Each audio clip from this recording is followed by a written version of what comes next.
The line at the grocery store wasn't even that long, but it felt endless.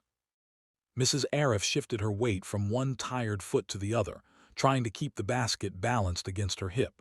She had counted everything twice before stepping into the queue. A half bag of rice, cooking oil, a small packet of tea, 2 eggs wrapped carefully in tissue so they wouldn't crack before reaching home, and the biscuits her daughter had quietly asked for 3 nights ago when the lights were out and hunger made sleep impossible. "Ammy, maybe tomorrow," the little girl had whispered, like asking too loudly might make the wish disappear. Tomorrow had come. Now she stood beneath harsh white lights that made everything look more real than it needed to be. Her worn sleeves, the frayed edge of her scarf, the calculator app still open on her phone showing numbers she had rehearsed in her head all the way here. It would be enough. It had to be. The cashier scanned the last item without looking up. The machine beeped cheerfully, unaware of how cruel it could sound. "That'll be 3,460 rupees. Mrs. Arif nodded quickly and slid her card across the counter with hands she hoped weren't shaking. The man inserted it, pressed a few buttons, and waited. She watched the screen like it might blink encouragement at her. Instead, it blinked once. Then again. Then, "I'm sorry, ma'am, your card declined." The words weren't loud, but they echoed anyway. "I maybe again," she said softly, already knowing what the answer would be. He tried. The machine thought about it for exactly 3 seconds before deciding her hope wasn't valid currency. Declined. Behind her, someone sighed. A man cleared his throat. The air grew heavy with the quiet impatience of people who had places to be and no room for someone else's problems. Mrs. Arif swallowed. "I can remove the biscuits," she murmured quickly. "And the eggs, and the tea, just the rice and oil. Try again, please."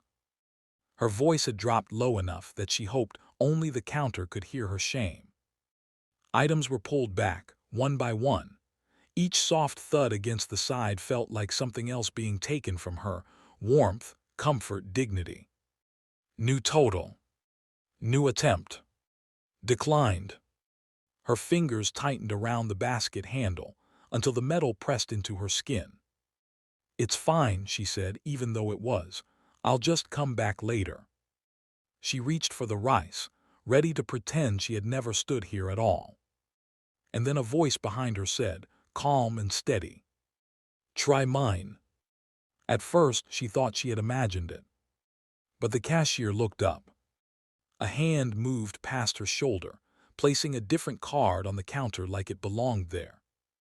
The man who stepped forward wasn't dressed like someone who wanted attention. No expensive watch, no loud perfume, no impatient tapping foot. Just simple clothes and tired eyes that didn't try to make a scene out of kindness. "It's okay," he added, as if speaking to the silence gathering around them. "Please use it." Mrs. Arif turned, already shaking her head. "No, I can't." "You can," he said gently, "and you will." Before she could argue again, the cashier inserted the card. Approved. The sound came like a door, unlocking somewhere deep inside her chest. Her throat closed too quickly for thank you to escape. "I'll return it," she managed finally. "I promise, I just need some days." The man gave a small smile that didn't ask for anything back. "Sometimes," he replied, "returning it doesn't mean giving it to me." And then he was already stepping aside, letting her gather what little she had almost lost. Outside, the evening air was cooler than she expected. She stood near the entrance for a moment, unsure whether to chase him down or let the moment live without explanation. He was halfway across the parking lot when she found her voice again. "Wait." He turned. She walked toward him carefully, like gratitude might break if she moved too fast. "Why?" she asked simply. He thought about the question longer than she expected. "Because once," he said quietly, "someone did it for my mother, and she never got the chance to say thank you either." 3 days later, the biscuits were gone. The rice had lasted longer, stretched thin by careful portions, and quiet sacrifices she made without telling her daughter why she wasn't hungry.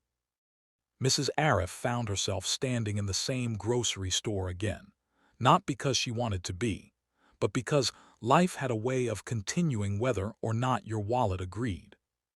This time she held fewer things. This time she didn't bring the biscuits. When it was her turn, she paid in cash, counted slowly, watched the receipt print without fear. And when she turned to leave, "I thought you might come back." She didn't need to look up to recognize the voice. He stood near the exit, holding a small bag of his own. "I wanted to repay you," she said immediately, fumbling with her purse. But he shook his head before she could take anything out. "I told you," he reminded her softly, "that's not how this works." She hesitated. "Then how does it?" He nodded toward the aisles behind them. "Next time you see someone choosing between eggs and tea," he replied, "you'll know." 2 weeks passed before the chance arrived. The woman in front of her argued quietly with the cashier, voice breaking between apologies. "Please, just the milk and bread," she insisted. "My son is sick. I didn't realize the price had changed." Mrs. Arif looked at the basket in her own hands, then at the woman, then at the card she had nearly lost faith in. "Try mine," she heard herself say. And this time, the machine approved.